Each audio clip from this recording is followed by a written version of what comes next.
So guys, ഈ വീഡിയോയിൽ ഞാൻ പറയാൻ ഉദ്ദേശിക്കുന്നതെന്ന് പറഞ്ഞു കഴിഞ്ഞാൽ ഈ വണ്ടിയിൽ ചെയ്തിട്ടുള്ള മാറ്റങ്ങൾ അല്ലെങ്കിൽ മോഡിഫിക്കേഷൻ എന്നൊക്കെ ആണെങ്കിൽ പറയാം. ചെറിയ രീതിയിലാണ് ഞാൻ ചെയ്തിട്ടുള്ളത്. കാരണം ഒരു സ്റ്റോക്ക് ലുക്കിൽ തന്നെ വണ്ടി കാണാനൊരു ഭംഗി ഇമ്പ്രൂവ് ചെയ്യുക എന്നുള്ളതായിരുന്നു മെയിൻ ഹൈലൈറ്റ് എന്ന് പറയുന്നത്. അപ്പോൾ ഇത് ജിക്സർ SF 150cc ആണ്. ഇത് 2022 മോഡലാണ്. അതിലാണ് ഈ ഒരു റെഡ് എഡീഷൻ വരുന്നത് വണ്ടിയുടെ. ഇതിൽ വന്നിട്ടുള്ള മാറ്റങ്ങൾ എന്നൊക്കെ പറഞ്ഞാൽ ഞാൻ ഇപ്പോൾ ഓൾമോസ്റ്റ് ഒരു 3 ഇയേഴ്സായി വണ്ടി യൂസ് ചെയ്യാൻ തുടങ്ങിയിട്ട്. അതിലുള്ള കുറച്ച് അത്യാവശ്യം കിലോമീറ്റേഴ്സ് ഞാൻ ഓടിയിട്ടുണ്ട് വണ്ടിയിൽ. അപ്പോൾ ഇതിൽ ഞാൻ വരുത്തിയിട്ടുള്ള മാറ്റങ്ങൾ എന്ന് പറയുന്നത്, ഫസ്റ്റ് ഇതിൻ്റെ ഈ വൈസർ ചേഞ്ച് ചെയ്തിട്ടുണ്ട്. ഈ വണ്ടിക്ക് ഓൾറെഡി വരുന്ന സ്റ്റോക്ക് വൈസർ എന്ന് പറഞ്ഞാൽ ഒരു കുട്ടി വൈസറാണ്. അതുകൊണ്ടൊരു വലിയൊരു ബെനിഫിറ്റ് ഒന്നുമില്ല. പക്ഷേ ഇപ്പോൾ ഈ വൈസർ വെച്ചുകൊണ്ട് വലിയ ബെനിഫിറ്റ് ഒന്നുമില്ല, കാണാനുള്ള ഒരു ലുക്കാണ്, അല്ലാതെ വിൻഡ് പ്രൊട്ടക്ഷൻ കാര്യങ്ങളൊന്നും വരുന്നില്ല. പിന്നെ ഈ വണ്ടിയുടെ മിറേഴ്സ് ഞാൻ ചേഞ്ച് ചെയ്തിട്ടുണ്ട്. സ്റ്റോക്ക് വരുന്ന മിറേഴ്സ് എന്ന് പറയുന്നത് ഇങ്ങനെ പൊന്തി നിൽക്കുന്ന ഒരു ടൈപ്പ് മിറേഴ്സാണ്. ആ മിറേഴ്സിൻ്റെ ഒരു ഇഷ്യൂ എന്താണെന്ന് പറഞ്ഞാൽ വിസിബിലിറ്റി ഒക്കെ ഉണ്ട്, പക്ഷേ ചെറിയ രീതിയിലൊന്ന് മഴ കൊണ്ടു കഴിഞ്ഞാൽ മിറേഴ്സ് ഇങ്ങനെ കിടന്ന് അടിക്കളിക്കാൻ തുടങ്ങും. പെട്ടെന്ന് ലൂസാവുന്ന ഒരു ടൈപ്പ് മിറേഴ്സാണ്. അപ്പോൾ അത് ഒന്ന് ചേഞ്ച് ചെയ്യാന്നുള്ളതും, പിന്നെ ഇതിൽ ഇൻഡിക്കേറ്റേഴ്സ് വരുന്നുണ്ട് മിറേഴ്സിൽ. അപ്പോൾ അതും കൂടെ ഞാൻ കിട്ടാൻ വേണ്ടിയിട്ടാണ് ഇത് ചെയ്തിട്ടുള്ളത്.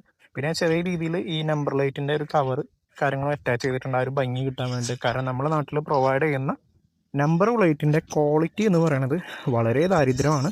അപ്പോൾ അതൊന്ന് കവറപ്പ് ചെയ്യാൻ വേണ്ടിയിട്ടാണ് ആ ഒരു കവേഴ്സ് സെറ്റ് ചെയ്തിട്ടുള്ളത്. പിന്നെ ഈ വണ്ടിയിൽ ഞാൻ ചേഞ്ച് വരുത്തിയിട്ടുള്ളതെന്ന് പറഞ്ഞാൽ ഇതിൻ്റെ ഇൻഡിക്കേറ്റേഴ്സാണ്.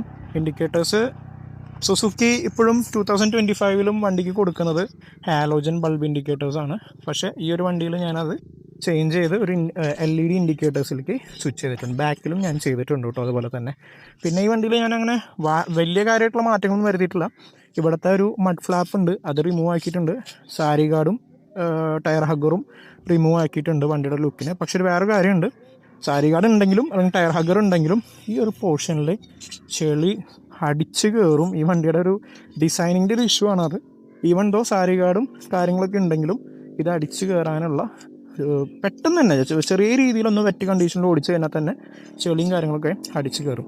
ഇപ്പോൾ വണ്ടി നിങ്ങൾക്ക് നോക്കിയിട്ട് എന്ത് തോന്നുന്നു എന്ന് പറയാൻ. ഇനി എന്തെങ്കിലും ഞാൻ ഇനി അടുത്തതായിട്ട് ചെയ്യാൻ തോന്നുന്ന ഒരു ആഗ്രഹം ഉള്ളൊരു മോഡിഫിക്കേഷൻ എന്ന് പറഞ്ഞാൽ വിംഗ്ലെറ്റ് പിടിപ്പിക്കുക എന്നുള്ളതാണ്. സൈഡ് വിംഗ്ലെറ്റും ഫ്രണ്ട് വിംഗ്ലെറ്റും പിടിപ്പിക്കണം. പക്ഷേ ഈ വണ്ടിയുടെ ആഫ്റ്റർ മാർക്കറ്റ് സാധനങ്ങൾ കിട്ടാൻ കുറച്ച് ബുദ്ധിമുട്ടാണ്. ഈ പറഞ്ഞ വൈസേഴ്സും കാര്യങ്ങളൊക്കെ നിങ്ങൾക്ക് ഈസിലി കിട്ടും, പക്ഷേ ഈ പറഞ്ഞ സാധനങ്ങളൊക്കെ കിട്ടാൻ കുറച്ചൊരു ബുദ്ധിമുട്ടുണ്ട്. അപ്പോൾ നിങ്ങൾക്ക് എന്തെങ്കിലും രീതിയിൽ ഈ വണ്ടിയുടെ എന്തെങ്കിലും ഡീറ്റെയിലും കാര്യങ്ങളും, ഞാനിപ്പോൾ ഒരു അടുത്തൊരു വീഡിയോ ആയിട്ട് ഈ വണ്ടീനെ കുറിച്ചിട്ടുള്ള എൻ്റെ 3 ഇയേഴ്സ് ഓഫ് എക്സ്പീരിയൻസ് ഞാൻ ഷെയർ ചെയ്യുന്നതായിരിക്കും. ഇപ്പോൾ നിങ്ങൾക്ക് എന്തെങ്കിലും മോഡിഫിക്കേഷനും കാര്യങ്ങളൊക്കെ ചെയ്യാൻ താല്പര്യമുണ്ട് ഈ വണ്ടിയുടെ, ഇപ്പോൾ ഈ വൈസറിൻ്റെ ലിങ്ക്സോ കാര്യങ്ങളോ എന്തെങ്കിലും വേണമെന്നുണ്ടെങ്കിൽ നിങ്ങൾ ഒന്ന് കമൻറ്റിൽ അറിയിച്ചാൽ മതി. ഞാൻ ആ ലിങ്കും കാര്യങ്ങളും, അല്ലെങ്കിൽ ഞാനെന്ത് എവിടെ നിന്നാണ് മേടിച്ചതെന്നുള്ള രീതിയിൽ ഞാനത് ഷെയർ ചെയ്ത് തരണമായിരിക്കും.